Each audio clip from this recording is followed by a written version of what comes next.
What's up guys, Blade Master here bringing you another tournament battle. This is round 2 of Pontic's Total War Tournament, the Fall of Rome. It's been pretty exciting so far. I've seen some really good matches and this is definitely not going to disappoint. I'm actually so excited to commentate over this match. It's played between two absolute heavyweights in the multiplayer scene. This is the Armenian King versus William Kaszanka from the SacredBand clan. Armenian King is from the HL clan. Both of them very highly ranked. I believe one is number 1 and the other one's number 2 on the leaderboards in Quick Battle. Quick Battle doesn't really make for the most perfect or the most accurate description of a player's ability, but right now it definitely does, since the game is still in its early stage. No one has really come up with an exploit save for Tagmata spam, and I'm sure these two guys don't really do that. Anyways, in this matchup, Armenian King has taken the Ostrogoths and Kaszanka has taken the Saxons. So with the Ostrogoths, Armenian King has brought 4 pikes. Traditional Attila build we see from Armenian King is bringing 4 pikes.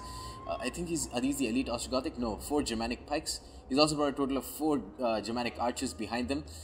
This is again very traditional from Armenian King. He's also brought a total of 4 Gothic Palatina defectors. Actually, he's used this exact build against me and he completely destroyed me with it. So let's see how he does in this. He's also brought a couple of Germanic spearmen. We don't really see many spearmen being used right now. At least I don't see them being used.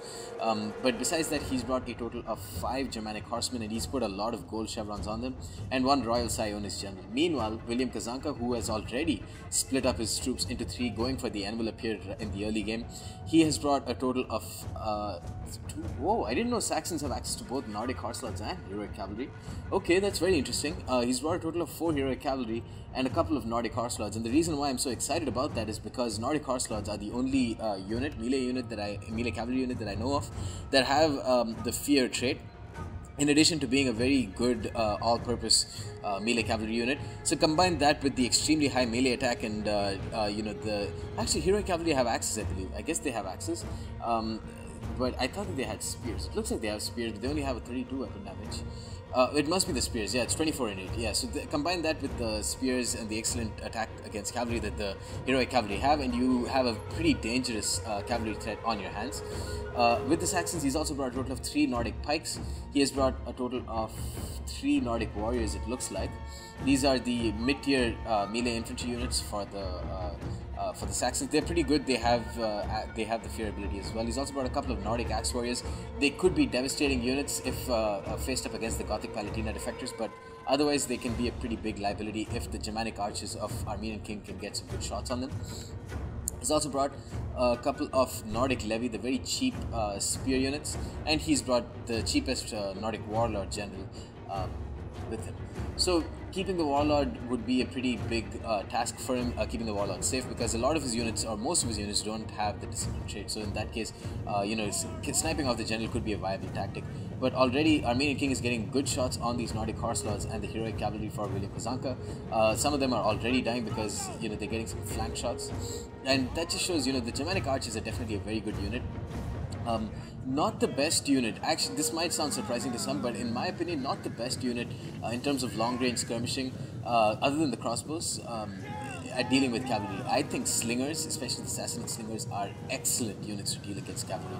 But here we can see the Germanic horsemen fighting up against the heroic cavalry. It doesn't look like the heroic cavalry is going to come out the deciding victor in that matchup. Wow, this is okay. There was some crazy lag there for a second. But here the Germanic horsemen getting ganged up by Nordic Levy, but here the Royal Sionist general destroying the Nordic warriors, I think.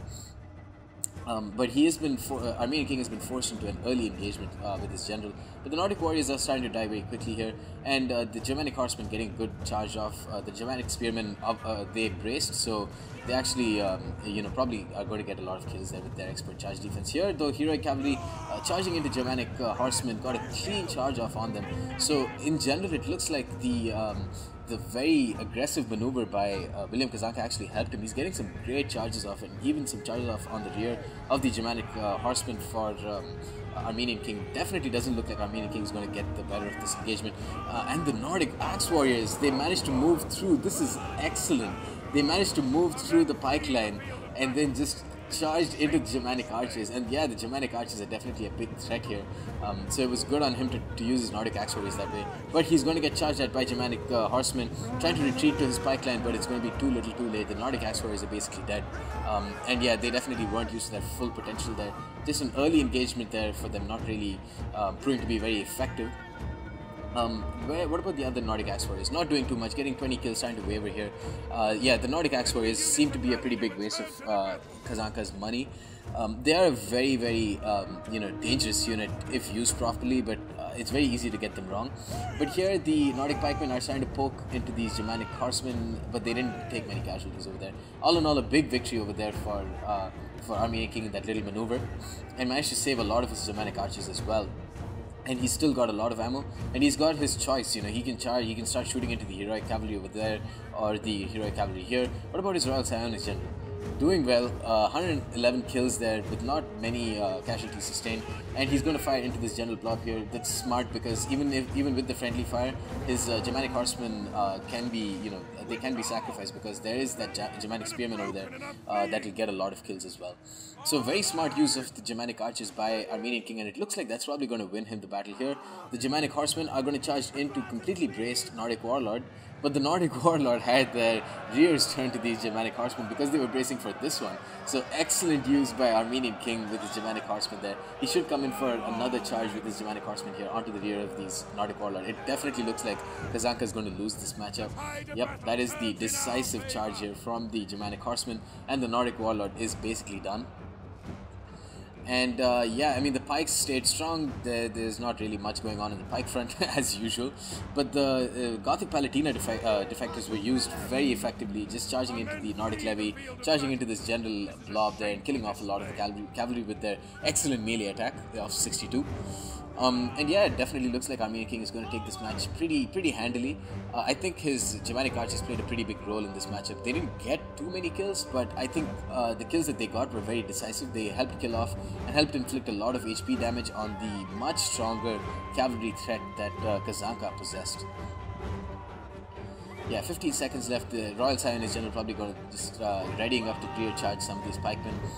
They can have their choice of pikemen to charge into, but yeah, it doesn't matter. Close victory to Armenian King. I'm not really sure if this is the first match or if this was the second match or whatever, but Armenian King definitely has won this one.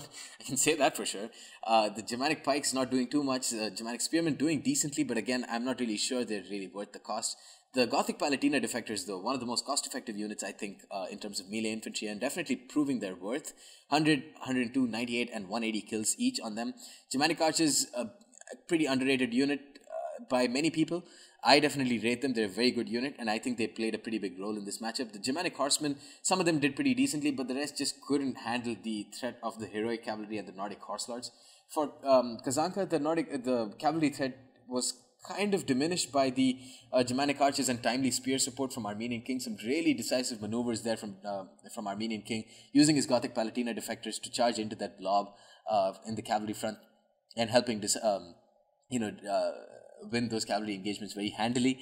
And he did some really nice maneuvers with his Nordic axe warriors, but at the end of the day, he didn't have any infantry close by to support them, so they couldn't. When like one of those Nordic axe warriors tried to retreat, they were just caught by Germanic horsemen, and that was the same case on the other side of the cavalry blob. So at the end of the day, this is 650 talents, no, a total of 1,300 talents wasted by William Kaszanka. The Nordic axe warriors did pretty decently. One of them got charged and didn't really do too much, but besides that, yeah, I think the main reason why he lost this game was because of his Nordic axe warriors underperforming. Anyways, guys, stay tuned for Game 2 and possibly Game 3 of Round 2 of the Fall of Rome between these two heavyweights, and stay tuned for more. Peace.